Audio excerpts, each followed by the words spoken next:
বন্ধুরা, আজকে আমরা আছি তিস্তা ব্রিজে। দেখেন তিস্তা ব্রিজের বর্তমান অবস্থা।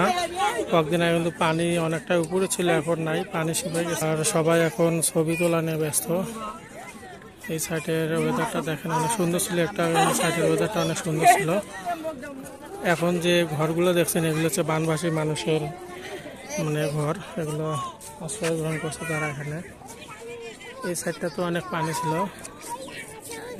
প্যান্ট নাই, লুঙ্গি কিনা পেরেছে। হ্যাঁ, কেবল তো এই সাইডটা দেখেন অনেক সুন্দর। আর এখানে পিকনিকের জন্য আসছে অনেক দূর থেকে, দেখেন আসছে একদম সেই আপনার চিলমারির নয়ারহাট থেকে আসছে এরা। নয়ারহাট থেকে পিকনিকের জন্য এখানে আসছে। তো আমার পেছনে দেখেন হরিপুরের তিস্তা ব্রিজটা, প্রায় এক সপ্তাহ আর কি পানিটার যে প্লেয়ারগুলো আছে প্লেয়ার ফিউসি অবস্থা ছিল, পানি একদম এই দাগ পানি। আর আজকে অনেক দর্শনার্থী আসছে এটা ঘোরার জন্য, অনেক দূর দূরান্ত থেকে।